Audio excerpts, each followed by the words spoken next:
Ladies and gentlemen, please rise for our national anthem.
Racing fans, good morning, and welcome to Today at the Races for this Saturday racing card here at Laurel Park. I'm Keith Fustel with Equibase, Dan Ellman alongside for the ride. 10 races on today's Saturday card. Our features, the 3-year-olds, the extra heat, and the spectacular bid stakes. $200,000 races for the 3-year-olds. We'll see if Tony Eclipse can do it again. He won the Maryland Juvenile last time out. Good fields, not only for the 2 stakes races, but for the most part, this card has full fields, competitive racing. We've got a carryover into the value late pick 5 with a 12% takeout. So lots going on today, lots of excitement. Yeah, and we start out with a doozy. We're going to show you the weather first, but race 1, man, big field and a lot to talk about in race 1, but there are your weather conditions for today's racing card. Track looks nice today. Weather, it's cold in Maryland in the wintertime. I've learned that, but you know something? It's not oppressively so. It's going to be a nice day today at Laurel Park. Sun is shining, track is fast, good racing. Yeah, very good racing. So let's get right to it. Early value pick 5 with that 12% takeout. You got to like that. Dan mentioned later in the card we do have a carryover for the late value pick 5. But we're going to get you started in race 1. Here's a look at the field. It's a field of 11. Scratch the 7, Big Ham Bone. The 13 is out. That's Living Water. 6 furlongs the distance. Condition claimers, 4-year-olds and up, which have never won a race since July 25th or 4 in life. Here's your ticket.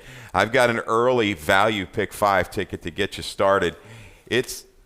We're going to do some adjustments on the ticket. I'll tell you what, though, it's $48, and in here I do like the 2, the 5, and the 8. Dan, you're looking for a little turn back for Sumo. Do we have that ticket? Oh, beautiful. Thanks, guys. $48 ticket, 258 to get you started. Race 2, trim it down a little bit. I really like Quick K, the 3. I'm going to add Style and Profile. Has a good race recently that would definitely win this race. Race 3, we spread around 3, 4, 7, 9. Another really tough race there, race 3. Race 4, Royal Seamstress and the 8, Pino's Little Girl. Critical scratches of the 2 and the 7. They were going to take a slew of play. They are out today. Race 5, wrap it up with the 5, Loving Cup, and the 6, Tam Char. If you can afford it, toss in Divine Romance, the 9. It's going to bump that ticket up a little bit, but grab a friend and play along. Race 1, Dan, we talked about the 9, Sumo, 6 furlongs, shortening back up today for trainer Lacey Gaudet. And I can certainly understand why Lacey wanted to stretch this horse out. I mean, he weighs over 1,300 pounds. You'd think he'd be able to carry his speed a mile. And last time out, wasn't away the best, then rushed up and set a pretty fast pace. First quarter, 23-4. Second quarter, 23-3. And I think that cooked his goose.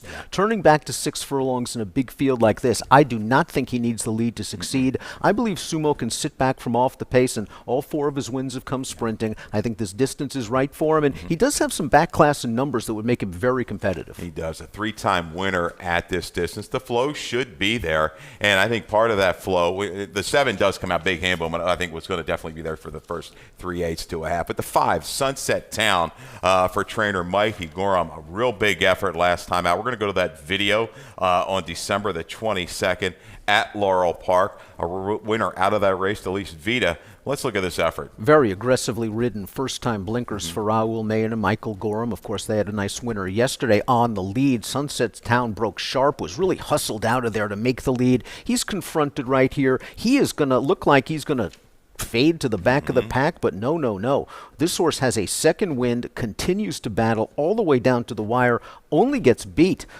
in a photo finish and finished ahead of 4 of the same rivals he'll be facing this afternoon. I think he feels handsome in blinkers. Absolutely. I like this move into the race early, and if a horse like Bargaining Power just to his outside wants to get real serious early, I think Sunset Town within this group can get that position to go ahead and prompt and move into it. And you saw the fight with that first-time blinkers to the last 3/16 of a mile. Dance for Green, a horse coming back to Laurel. We saw Bruce Kravitz win a race with a first-time starter, Buzz Adams, at a big price back on January the 18th.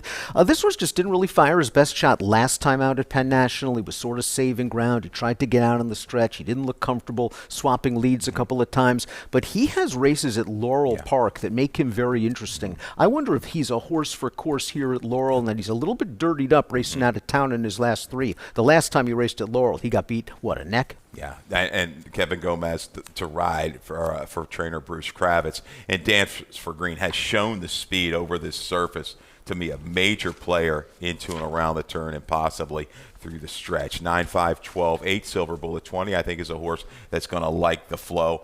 Definitely can make a run through this final quarter of a mile. Should get a much better flow than last time out, a race where he was wired by the favorite. He didn't break well that day, sort of was mid-pack outside, forced to go 4 wide into the stretch. It was a really good performance. Yomar Ortiz had his choice of 2 horses in here, lands on Silver Bullet 20. He is a very logical contender. Let's take a look at race 2. Race 2, the early pick 4 kicks off right here at 1 1/16 with a pot of $22,000. Field stays intact. This field of 7 for the fillies and mares, 4-year-olds and up, which have never won 2 races. We are in agreement here. We can go right to a stat for the 3, Quick K. Rudy Sanchez Solomon's going to try route for the first time with Quit Quay in his 15th lifetime start, but as we see, Rudy does very well with these numbers. Experienced runners, first-time router, 23%, $3.35 ROI. Kit Kai is a half to a 3-time route winner. It's the family of Miss Alleged who won the Breeders' Cup Turf, so there is some stamina in this female family, and perhaps most importantly, this horse has stretch-out speed in a race lacking on any pace whatsoever. I think this horse might get loose on the lead, and she might be loving it out there. Yeah, the one a lot of moxie was up close when winning last time out before taking command. They're 24-2, 49-2. Quick K, if you go back and watch the rerun, this one we've got a lot of videos. I just whiffed on this one, I guess, but showed sneaky speed, a little bit of a Z pattern in its most recent effort. Yeah. No, it was a really good effort for her going the 6 furlong distance. She broke sharp. It looked like she was just out sprinted a little bit into the pocket, but once she got to the outside, she finished well behind the 2 favorites. And again, I like that grinding style with sprinters stretching out. It makes me think they can sustain that run. And the key is, can Angel Cruz get this horse to the lead and get her to relax? I think that's a big situation there. You're looking at the 2 a little bit in here, and I think this horse has a closing kick. It's all about whether this horse gets the right setup. Well, I just see that 56, 2 races back, the 56 buyer figure there in the daily racing form. It was a good race at the 1-turn mile. Went up to Penn, protected against a little bit better field, a little closer than maybe she would have liked. Run kind of fizzled early. I think getting back to Laurel could be critical for this Ferris Allen runner. I do think she can get position. The pace won't be super demanding. Showed the finish at the 1-turn mile. I think she's okay here at a mile and a 16. Yeah, seems pace adaptable, and it's nice to know that one of the other also-rans from that last race at Penn National came back and ran okay, placing in a dime, non-winners at 2 there. Just the thing, the number 6 is a horse we both have on our plays. This horse ran okay at Penn National last time out, dropped down to the nickel, sort of sat the pocket, eased out into the stretch under urging, was kind of grinding her way home, but it was her first time stretching out from 5.5 all the way to a mile and 70 yards. At least we know she handles this distance, and she has tactical speed as well. Yeah, Tishan Tyron, I think, should draw a lot of play here for Jerry Robb. Third off of the break. Just a little flattening last time when riding that inside trip. Third time off the break, I think this horse will have a little bit better finish. It's a pattern that's worked for this horse in the past. Last time this horse went third off the break was a Wayne maiden winner and faced a live horse last time out. The third-place finisher coming back to place in a condition claimer at Penn National with a 50 buyer. Needs pace help. Yes, absolutely, absolutely. 3-6-5-7 for Dan, 3-2-5-6 for me in race number 2. Let's look at the third race. Beaten claimer, never won 2 in life, 4-year-olds and upward. Another big field. Later scratch here of the 6, restoring order. So we had to shuffle some of our selections here in race number 3. Still leaves you with a field of 10. Going the 1-turn mile. Honor the Cross, stretching out a furlong today. Definitely will be forward with a good break against this group. This horse has won going sprint to route in the past, and we have a video spotlight of the most recent race for Honor the Cross. This going 7/8 of a mile over muddy going.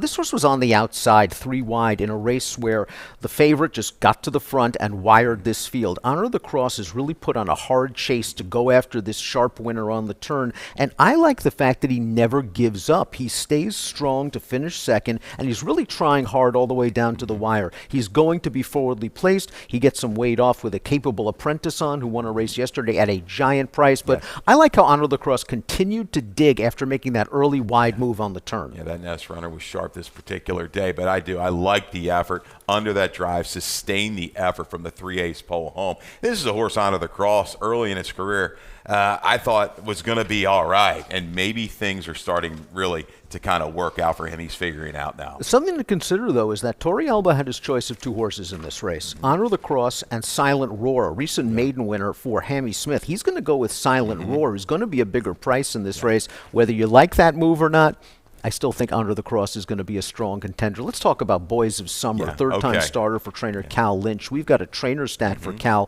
third-time starters. 5 for the last 11, 45%, $4.35 ROI. This horse was a debut winner going 2 turns. I did not think this horse had a very good trip last time out. Broke slow, 4-wide trip in a race where the pace setters ran 1-2 all the way around the track in a slow-paced race. I want to use this horse in multiple race wagers like the early value pick 5. You've got Paco Lopez in for the ride. You're going to expect him to get into the flow early and try to stay from there. The only thing that scares me a little bit is a $100,000 purchase that was in, for $10,000 in debut. Got it done easily, then right back up the ladder. A little protect move for in that 16, and then for the 25 today. Dan, anybody else in here? J.J. Valentin, horse I chased last time. Now off a little bit of a break. First off the claim for Ness. I like Ness claiming this horse off of Calixto Juarez. This horse ran well 2 starts back. Didn't break very well. On hold behind a wall of horses on the turn. Eased out a few times in the stretch and ran on for third. Just might not have cared for that muddy track last time out when wired by a little and a lot. It's J-Rod, it's Ness, and maybe a decent price. Yeah, it showed a little bit, was up a little bit closer than Honor the Cross in that race. So race 3. 3-1-7-9 for Dan. I'm going to go 3-4-7-9. I think Mad Banker is a horse that's going to be sent early, has that speed, and might try to steal it. And how about that winner for Hugh McMahon yesterday? $98, right? Something. Gigantic price. Let me tell you something. It's going to take a lot to pass that horse in 2025 as the highest mutual winner. that was big. And yesterday, we started off nice and steady, and then boom, the prices, they came a-coming from races, 5 on yesterday's card. Let's take a look at today's 4th race. Yeah, a race I was really looking forward to. Anonymously in Berzina, a couple mares I really like. They're scratched today, unfortunately. A $29,000 pot for this starter. 6 furlongs on the main track. That leaves us with a field of 6. Again, a little shuffling around of our selections, but we both land on Royal Seamstress. And Dan, this is a mare that just took a slew of play last time. I didn't expect her to get pounded down to 70 cents to the dollar. She did, and she delivered. And she was happy she didn't have to see anonymously today because she faced that horse 2 and 3 starts back, couldn't run with her. But last time out, you're absolutely right. The horse took a ton of money, was outrun. There was a runaway winner setting a very fast pace. I like that Royal Seamstress, a horse that has shown speed in the past, was able to just settle back. Torrey Alba was so confident turning into the stretch, even though he still had some lengths to make up on the leader and then just rolled by them. I think Royal Seamstress is going to sit in a very good spot today under Victor Carrasco, maybe sitting second off of the speedy number 3 photo finish, another horse off the Jamie Ness claim. And the 8, Pina's Little Girl. So we have the exact 1-8 in here. We're right through 1-8-4-5. But Pina's Little Girl galloped last time. It was a sloppy sealed track for Lacey Gaudet. Goes first off the claim here for Rita Sanchez-Solomon. That was first time blinkers on the main track. If I'm not, I might have had him once. Yes, did. But that was first time blinkers along with the combo of Lasix and really looked good last time. But the internals, they might be a little bit tougher today. I agree with you 100%. You took the words right out of my mouth. I mean, Pinot's Little Girl was able to back down the half mile in 47-1 in a 5.5 furlong race. You have to think with horses like the 1 and the 3 in here that she is going to have to go faster early. The good news is she is 1 from off the pace, and breaking from this outside post gives Ty plenty of options. If she breaks sharp, she can go on with it. If not, let the other 2 go, sit 3 wide with some clean air. Yeah, and the stone cold closer who really wants to see that hot pace is the 4, Isabella's Glory, and I would not leave this one out of my exactas, tries, and supers. A horse that really would benefit if the pace is hot and contested, and that was not the case last time out, going a mile and a 16th when Peppermint Class walked the dog on the lead, and Isabella's Glory still passed some tired horses in the stretch. Maybe this distance is a little bit sharp for Isabella's Glory, but if they go barbecue early, she's running late. And one thing we've noticed, this track has played fair. I agree. So if it holds true and holds the form, I think she's going to have a fair shake to make a serious run from the top of the stretch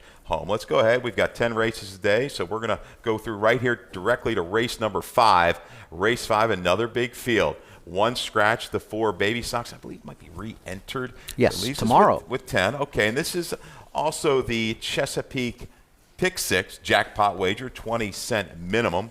Your morning line favorite, the 6, Tam Char, who seems like she's kind of worked herself back into form. The 7-year-old, 7-year-old mare, her and my other horse, the 7-year-old mare, looking good right now. Yeah, looking really good right now. That last race was pretty solid as well. Was really hustled out of there over a sloppy track, wound up tracking the pace in the pocket, got to the outside in the stretch, and was just facing anonymously that day, who's odds on and has a ton of back class and would have taken a lot of money if she didn't withdraw this afternoon. I think the major question for Tamchar is 7/8 of a mile. They really have been loath to run her anything further than 6 in her career, so we'll see if she can get the 7, but I do believe that Mania and Gorham, they've been on fire lately. They're going to get this horse up close to the pace. Yeah, Gorham with a winner yesterday. Chipotle ran very well. It was a sharp, I think I wrote down that number. Yeah, 83 buyer with that 1080 payoff right to the front. Slam Notion, horse we like.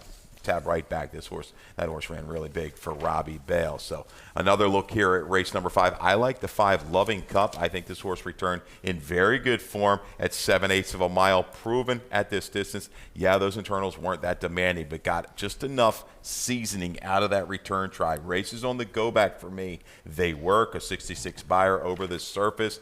Against maybe, I can say a little bit better field, but at least I think comparable field. But I think Loving Cup will be forward a long way in here for Hugh McMahon and Gene Brasino. Another horse that can certainly be forwardly placed and is versatile. Doesn't necessarily need to be on the lead to win. In that last race, I know the fractions don't look that fast. I think they were sneaky fast and contested in that race. So I'm going to give Loving Cup even some extra credit, and she did it off with a layoff. Maybe she just needed that little summer break and is going to thrive in the colder weather. And no longer protected. She's in. She's not in for the tag. And like I said, you go on the go back. She won here at a mile and a 16th in the first level open allowance for the fillies and mares at a big number.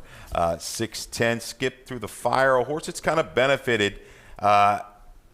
Is she going to get that contested pace at 7/8 of a mile. Definite difference between 3/4 and 7/8. I think you really nailed the handicapping angle there. Tamchar finished ahead of Skip Through the Fire last time out, but that was at Tamchar's distance of 3/4 of a mile. Skip Through the Fire just might be a superior animal going 7/8. Breaking from this outside post, I think the pace will be fair enough for Skip Through the Fire, who tried to split horses 4 wide last time out. Didn't really love the way she hopped back to her left lead at the end, but this is a filly that is very consistent, and again, getting back to 7/8 is really key. Look at the record. 4 starts, 2 wins, a second and a third. 6'10", 3'5". Always laughing. I just haven't seen the resistance, meeting some challenge, not quite going on with it. What do you think here today for this Kieran McGee trainee? Certainly has the figs. Certainly he's got Kieran in the corner and is getting real class relief here. This drop in class might be just what the doctor ordered. My concern is she's cutting back in distance, and I wonder if this distance is going to be sharp. She does have enough speed that even with the turn back can stay relatively close to the pace. She is making her 3rd start of the layoff. Yeah. There are some angles here for this one. Okay, all right. That's 6'10", 3'5", Dan. I'm 5'6", 9'10". I think Divine Romance is interesting. Kevin Gomez is going to ride this one for Bruce Kravitz. 2 for 5, 5 for 5 in the money the last 5 sprints. I think that's critical. This is another one, if the pace heats up, she's got some good races sprinting that would certainly work here in today's 5th race. So that's a look at today's first 5. That early value pick 5. We hope you jump in on that one. We're going to take a little commercial break, get back here, look at the late value pick 5 and some stakes action. Baltimore! To the city of Baltimore, to all the fans watching around the world, riders up! They're off in the Preakness. All eyes of the world will be on Baltimore. They're head and head. Seabiscuit leads by a length. Seabiscuit is the winner. And it was a powerhouse race again by the big, strong Secretariat. Sunday Silence takes the lead at the quarter pole. American Barrow, phenomenal in the Preakness.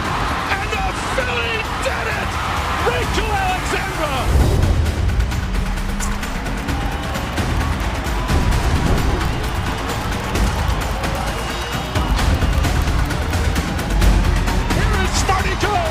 He wins the Preakness by a dozen lengths.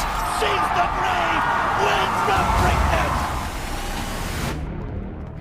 And we are back to take a look at this late value pick 5. Some stakes action ahead with the extra heat and the spectacular bid stakes.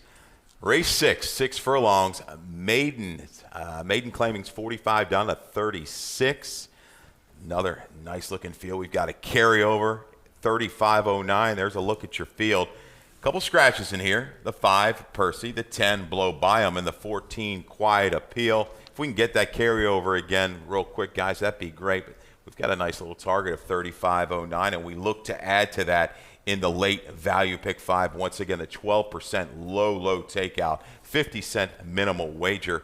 Mackenzie Pfeiffer with a ticket for today's late value pick 5. Going to start things off with 2 very logical horses, Creed's Vision, Daring Venture. These are horses that have run good competitive figures in their light careers. Race number 7, she's going to go with the 1 and the 7. Roll On Jesse, very interesting in there. And I like that she's throwing an Urban Symphony, Lasix and Blinkers. That horse should be a decent price. 3 and the 5 in the extra heat. And then she's going to go 3, 7, 9 in the spectacular bid. Crab Daddy for Linda Albert, Blinkers on. That horse has been very consistent. Another one that should offer some value. And then 158 to round out our 12% takeout late value pick 5. $36 ticket. And again, a very competitive sequence. Yeah, Dan, I'm going to take a shot here. Take a swing. 12-1 morning line of Ecumenical for Hugh McMahon. We can go right to the video. I thought this debut was outstanding. Now, we've got to go back to later September, the 28th, race 10 at Laurel. A little bit slow out of the gate.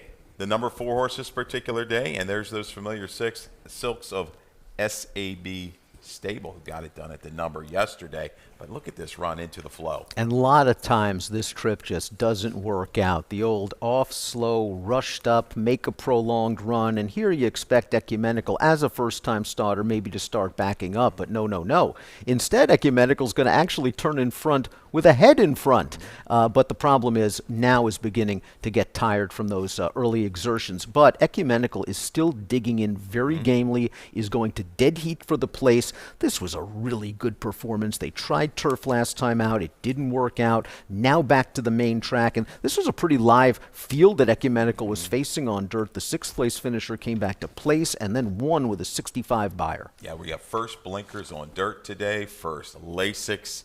Yeah, just toss that try. Look at the recent workouts leading into this. At that kind of a number, I just can't resist, Dan Illman. I just think this horse is going to show speed in here as well. And we know Hugh McMahon, when he legs them up with those 1 mile breezes, it's usually a very, very good sign. I'm expecting a much more alert break from the gate and Ecumenical to be forwardly placed and in the thick of things when they turn for home. Farouk, another horse I think is going to offer value here in race number 6 for Katie Voss with Heavy on Toledo. This horse took some money for the career debut, and why not? He's by McLean's Music. He's a half-brother to Galerio, just a hard-hitting campaigner. Bella Bettina, a late-running, long-striding type. Farouk broke pretty well from the inside post and pulled hard onto Toledo. Wanted to get position. The pace wasn't very fast. Pay Billy, who we'll see a little bit later, earned a big figure that day. But Farouk really didn't quit. I got a little bit tired. I think gained plenty of fitness from that performance. And like many of these, gets Lasix for the first time. I think Farouk's going to show that tactical speed, and second time out, I'm expecting a normal improvement. Daring Venture for Brittany Russell, a trouble trip 2-back at 90 cents to the dollar, then gets beat at $1.70 behind Slam Notion. This horse, that horse ran very well, right? Yesterday, now we go first gelding, first Lasix. Now, this horse you could argue is the horse to beat because 2 starts back as the odds-on favorite. Just stumbled so terribly at the start, then wound up in between horses, then got bumped in upper stretch. Plenty of excuses leading up to that 6th place finish. And while he did disappoint as the favorite last time out, finished ahead of 3 of these rivals and was in against Slam Notion, who was a hard-trying second. Probably will be on our horse-to-watch list on our Laurel Park handicapping guide, laurelpark.com/picks every day. Pay attention. We've got lots of good information up on the website. We refresh it every day. I looked last night around 5:30, 6 o'clock. The picks were up for the next day, so you can get an early start on your handicapping. To Creed's Vision, really nice to see West Point Thoroughbreds and Company go reach in and grab a Maryland bred down at Ocala, trained by Thomas Morley. Lasix on, blinkers on.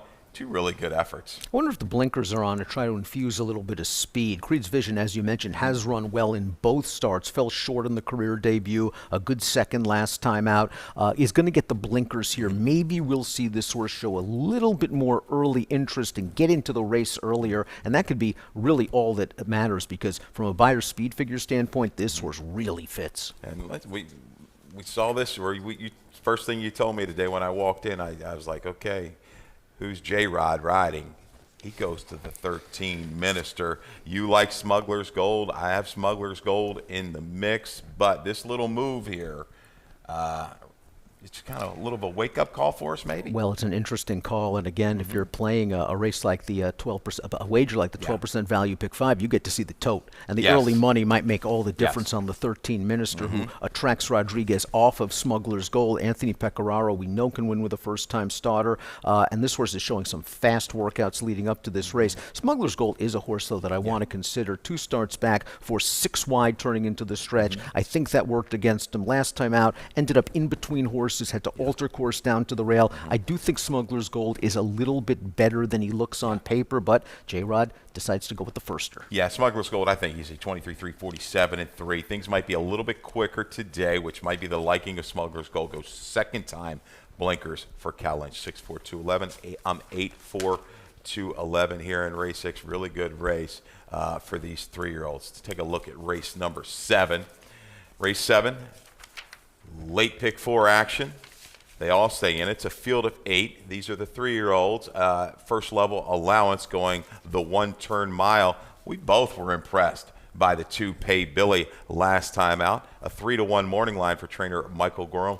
Let's go right to the video spotlight. This horse cut back to 6 furlongs in this race and ran very, very well. We watched Pay Billy just going to get bumped a little bit coming out of the gate and just going to shrug it off. I really like that. Ends up setting the pace in between horses. There's the bump again. Going to get bumped one more time. A little pinball action there. But Pay Billy was able to stay up close to a moderate pace and is now being ridden along in between horses. At first I was wondering, was it the turn back to the sprint that helped Pay Billy? But Pay Billy grinds this thing out. He's under a ride for the final quarter mile. He seems to really be reaching out and appreciating this ground. And this Alias is no joke on the lead. Right. This is an even money favorite who set a very moderate pace. And Pay Billy is just going to be better than this horse in the final 16th of a mile. Now, he was listed as a vet scratch sick on December the 28th, but I think Pay Billy can get the mile. And I think he showed in that last race that he can stay relatively close to the pace. He's pace adaptable. That's key. Yeah, here's a stat for you. Michael Gorham last out made winners on the dirt, 4 for the last 14. Gaudy 29%. Real nice ROI of 360. You're right. That stride got better and better the last 3/16 of a mile. Just looks like that horse that I think he's going to handle the stretch out back to the 1-turn mile. Yes, an overland trip, a tough trip 2 races back when trying to get the 2 turns. All the hard ways, another stat horse for you for Jerry Robb and Hard 10 Stables. Yeah, all the hard ways. One of 2 multiple race winners in this race. He's won twice. Jerry Robb last out winners, 3 for the last 12. Big ROI, $4.73. All the hard ways has proven himself at the mile distance in the past. And I like what he did last time out. That was a pretty solid pace. He was up close to it. He broke it open turning into the stretch. And he had a better trip than the runner-up, Lil Sebastian, who was hung out wide and then forced down to the inside. That horse is a horse to watch on our handicapping guide. But all the hard ways was not quitting, did not quit on the gallop out. I think this horse is in good form and can handle the rise in class. Yeah, Roland Jesse had the right kind of trip last time, and actually the last 2 with the duels in front of him. Turning back to this 1-turn mile, it's just a little type of race, the way they set up. Do you think things will be fast and furious enough for him? Is he improving? He's making jumps, leaps and bounds by the buyer standards, 44, 59, 66. Can he take that next step up for Kenny Cox? I'm concerned about the race flow in here. I think Bjorn is going to show speed. Maybe we'll see some speed out of Urban Symphony and Daddy Yankee, but I think Roland Jesse's the kind of horse that just needs a lot of pace. He doesn't have a ton of early speed. Last time out, he did get the right flow. He just happened to run against a pretty promising horse from the Russell barn, Best Friend Rocket, who ran away as the favorite. Roland Jesse, though, all the dirt races are good. If this pace is hot, he might want to kick late. You've got 1, 2, 3 really close on the morning line. I wouldn't be surprised if any one of the 3 winds up the favorite. I'm willing to give Bjorn another shot, too. Got caught in that pace last time out on the sloppy sealed surface. The debut was so good visually with all that trouble. First Lasix again on for this one as well. I'm not going to leave that one out of the mix. No, that horse was cooked on a very fast pace last time out. I had to go 23 and 4 on a sloppy track and still actually hung in there pretty well behind Roland Jesse. The flow worked for Roland Jesse that day, was against Bjorn. Could be a completely different scenario this afternoon. And Mackenzie's horse, she tosses in Urban Symphony as a user, right, in her value pick 5. Looks like the type of horse physically that this 1-turn mile is going to work. I agree with you. This is a horse that's going to clock in at around 1,100 pounds, Lasix blinkers. Off the claim last time out, just a wide trip might have worked against this horse. I'm willing to give him another chance on fast going. Maybe Urban Symphony just didn't care for the wet ground last time. Okay, that's a look at race number 7. Turning to our stakes action. First stakes of the day, the extra heat at 6 furlongs for the 3-year-old fillies. A couple of scratches out of race 8. The 4 Atlantis Queen, who I expected to be part of that early pace flow. Scratch the 7 Chicken Lickin', leaves us a field of 6. This is interesting. I'm not quite sure who's going to be ending up the favorite in this race. My Charms could certainly take a lot. Onyx 10, Wisconsin Gal. You're going to go with the well-traveled Wisconsin Gal, back with the gals today. Wisconsin Gal likes to run, huh? This is her 3rd race in 2025. That's pretty remarkable, and she's got excuses for both of her prior starts this year. They ran her on synthetic at Turfway Park 2 starts back, and last time, as you mentioned, not only did she run against the boys, she ran against a Kale's Angel, who was 1-5 that day, and Wisconsin Wisconsin Gal was chasing a pretty fast pace. It was actually in with a chance turning for home before understandably tiring. There is not a ton of speed in this race. This outside post is ideal for Wisconsin Gal. She can make the lead. She can sit just off of it. She's going to be a major presence turning into the stretch, and we'll find out how good she is, but she's been tackling tough company. Yeah, and she's even shown it. If she's got to kind of spy against this group, I think she stays around. There's no doubt about it. She's on it or from just off of it, a major player in the extra heat stakes. The 3, My Charm. Another one that I think, when running second last time out on that sloppy seal surface in the gin talkie, got a great setup. Oh, you couldn't ask for a better setup in there. 3 horses battling it out for the lead, fast pace. My Charm was sitting back all by herself. She came with her run. She did her best. She just happened to catch Caprice, who might be the best 3-year-old filly based in the Mid-Atlantic region right now, at least sprinting. Now, My Charm's got to turn back to 6, and she doesn't have a lot of early speed. When I talked to Brittany earlier this week, she said she was a little bit concerned that My Charm might get outrun in the early portion of this race. The pace might not be as fast as last time out, so it's up to Sheldon to get My Charm into it and rally late, but she's very, very honest. That's all you can say about her. She shows up every time. Those guys that kind of look at the patterns of horses. She's got a 52, 54 pairing up to a 62. She could be tough if pairing back those figures today. I go 5, Shakira Fire. I think, last time out she broke so sharp, took back and just kind of drafted back off the pace. This one comes off Lasix today, but really finished up well at the 5.5 behind a razor-sharp Farrier runner. And that makes me think that Jose Corrales was using that race as a prep. A little bit off of the layoff, going 5.5, taking her back, making one run. She was running at the end of that race. She likes to be at the back of the pack when she sprints. So another situation where she's going to need some pace. She and My Charm will be running late. Onyx 10 is one of the keys to this race, and we do have a video spotlight for Onyx 10. Let's go back to Onyx 10's most recent start. Gary Capuano was very interested in stretching this horse out in distance, and Onyx 10 broke outwards a little bit, and then she just gets ranked. Watch Torrealba try to keep this horse as far off the rail as possible to try to get her to settle down in the early stages, and Onyx 10 is just pulling and pulling and pulling, and first time to going 2 turns, I realize it's a big long shot that she's prompting, but she inherited the lead really early onto the second turn and then just got a little bit late. We're going to see her finally put away this 50-1 shot. She makes the lead into the stretch, but I think she just took a lot of starch out of herself by pulling so hard and being ranked in the early stages. She's going to start getting a little bit drifty. Now she's going to turn back in distance, and she's tactical enough that she's not going to be so far out of it like a My Charm or Shakira Fire. She's very solid. And never forget about the 6, too. Uriah St. Louis with Not Too Late. She really hasn't run poorly at all in her Maryland tries. She did best of the horses chasing Caprice in that early duel last time out. She was one of the 3 horses battling out for the lead, and that trip just didn't work out for her. This time around, there's a chance if Wisconsin Gal doesn't want the lead and Not Too Late is aggressive, she can make the lead and back down the fractions, but she is going to have to cut back to 6. Maybe that speed won't be there, but she likes the distance. I got a feeling Marshall Mendez on the 8 Wisconsin Gal. He's going to giddy up and go early and try to take this one coast to coast. 8-3-2-6 in the extra heat for Dan. I'm going to go 5-2-8-6, looking for a little value there with Shakira Fire. Let's take a look at race 9. Starts the late daily double. 7 furlongs the distance for the spectacular bid stakes. The 3-year-old boys, 1 scratch out of this race. Preakness Baytown is scratched. Leaves us with a field of 8. Let's go right to Tony Eclipse, if we could. My top selection here for Brittany Russell. We've got a video spotlight of his most recent race at 7 furlongs, winning the Maryland Juvenile. Turned back into a sprint for the first time. And this race, to me, was very notable because how easy the second quarter mile was. They went 24 seconds for the second quarter, and Tony Eclipse is just loving that relaxed second quarter. Takes over the lead with ease from a well-bet executive order, and I like the way Tony Eclipse finishes this race off. He's confronted from the outside. It looks like he's in trouble. Toledo is not going to panic at all. Pushes the button, immediately accelerates from Saxton, and goes about his business.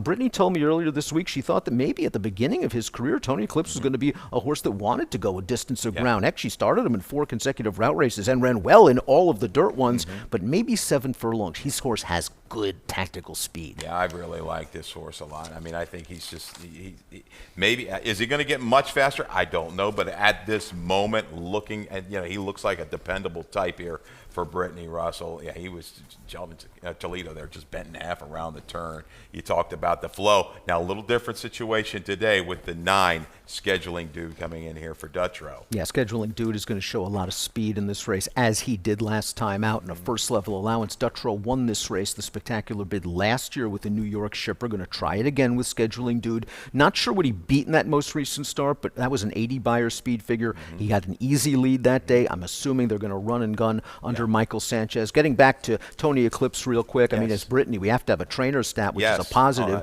December 8th, January the 20th, 27% positive return on investment. Let's talk about Sacred Thunder a little bit, because I think this horse might be a little bit dirtied up, and I know Gary Cap doesn't like breaking from the rail here. He feels the rail really hurt this horse 2 starts back in the Maryland Juvenile when losing to Tony Eclipse.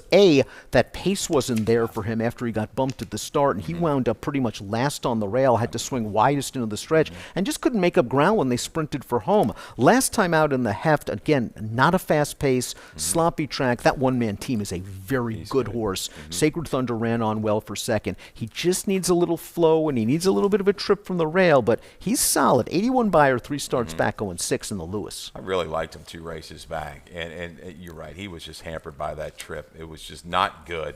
Got outside. He kept going with some effort. Last time out, again, a victim. One-man team ran into a really good horse up front, and that was all she wrote. A little bit of flow, and I think Toledo can get this one into stalking position to go ahead and make that run. Crab Daddy, you mentioned this one for Linda Albert. Every start thus far, the first 3 at 7/8 of a mile, no disgrace whatsoever. A win in 2 seconds.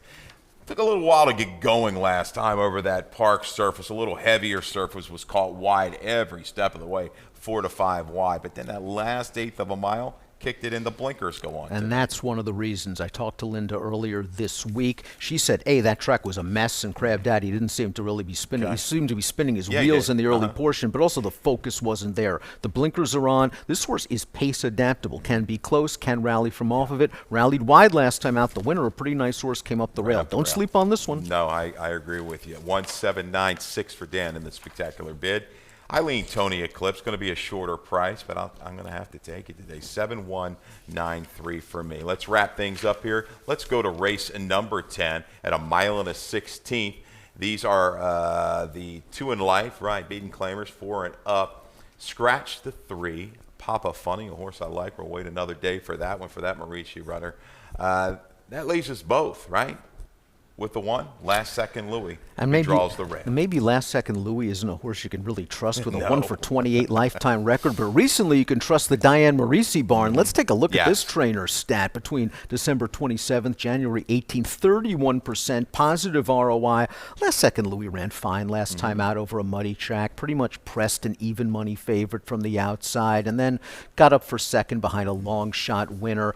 The key to this race might be the pace. I think Torrealba has to be aggressive. The rail is so good going 1 1/16 here on the main track, and we know Last Second Louis has that speed. Yeah, you like the 5 here a little bit. Earl of Dazzle. I kept looking at this horse and just thinking, man, he just seems a little bit flat to me. But that 6 wide trip could have had something to say about his last run at Aqueduct. Certainly might have. And we also have a Jamie Ness stat for Earl of Dazzle, another trainer going well recently between January 8th and the 19th, 23% winners, positive ROI. This horse just caught a race at Aqueduct last time out where they ran 1, 2, 3 around the track. There was no closing going on. The runner-up came back to win a $16,000 non-winners at 2 life with a 62 buyer. This horse fits at this level for Ness, and I don't think J-Rod will have him far away. Here's an interesting horse here. The Dingo Ate Ya Baby.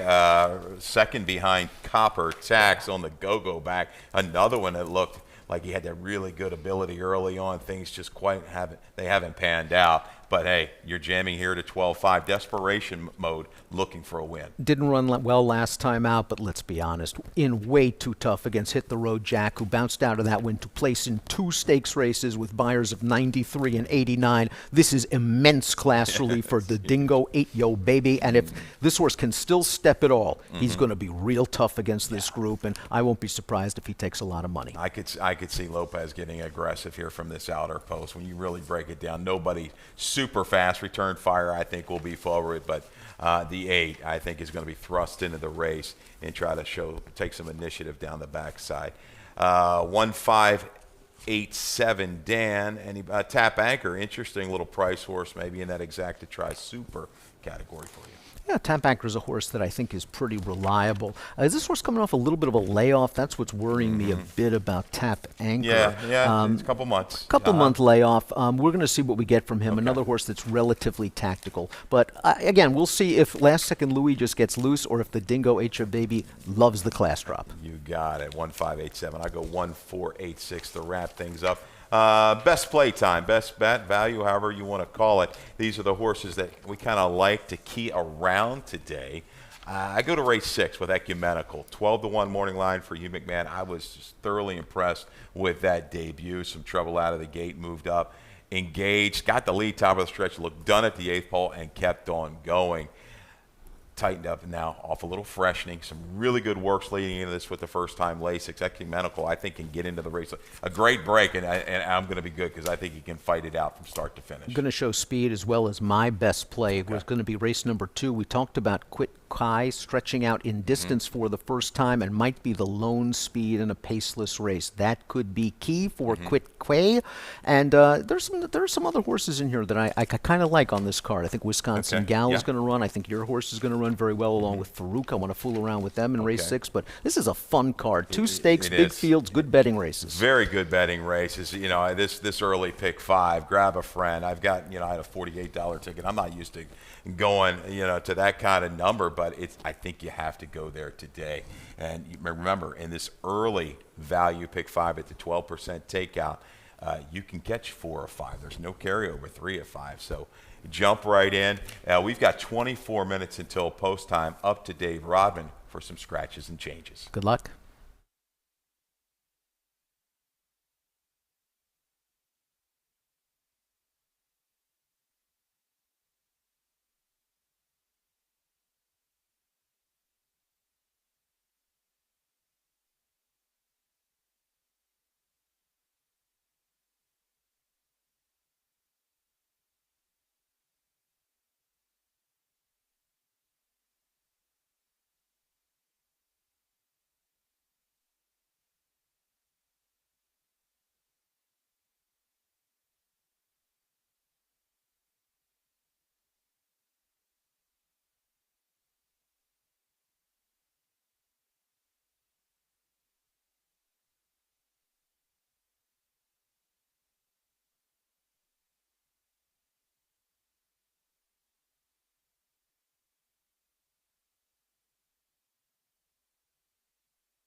Good afternoon. Welcome to Laurel Park, where the track is fast.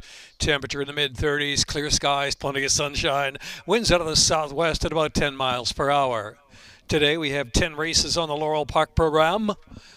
Here's a look at your Laurel changes.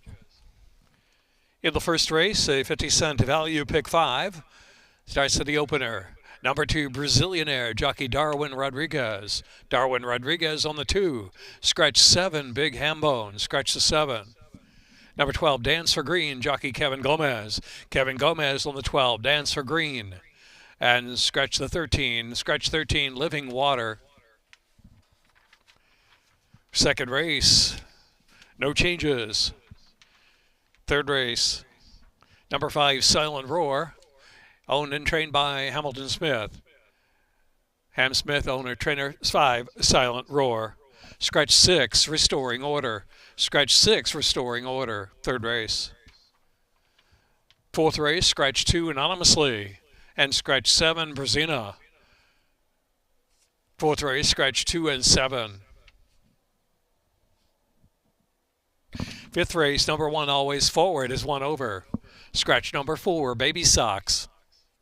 Number 9, Divine Romance, jockey Kevin Gomez.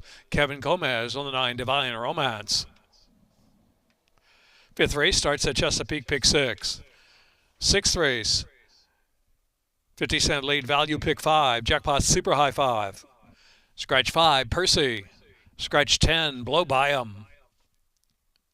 Jockey on the 11, Smuggler's Gold, Tyler Connor. Tyler Connor on the 11, Smuggler's Gold. Scratch 14, Quiet Appeal. 7th race, no changes. 8th race, the Extra Heat Stakes, $100,000 guaranteed. Scratch 4, Atlantis Queen. Scratch 7, Chicken Lickin'. 4 and 7 out, race 8. 9th race, the Spectacular Bid Stakes, $100,000 guaranteed. Scratch number 2, Brereton's Baytown. Scratch the 2. 10th race, scratch 3, Papa Funny. 3, Papa Funny. Scratch race 10. Following the 10th race, 3 races from Morones, Uruguay. You can wager through Laurel Park. 20 minutes to post time, track condition fast. Value pick 5 plays, early pick 5. 50-cent pick 5, 12% takeout for the value pick 5, mandatory payout early pick 5. Late pick 5, or late value pick 5 is a carryover $3,509. Chesapeake pick 6, carryover $2,330. And the jackpot super high 5, or a 6, carryover $1,991. The track is fast.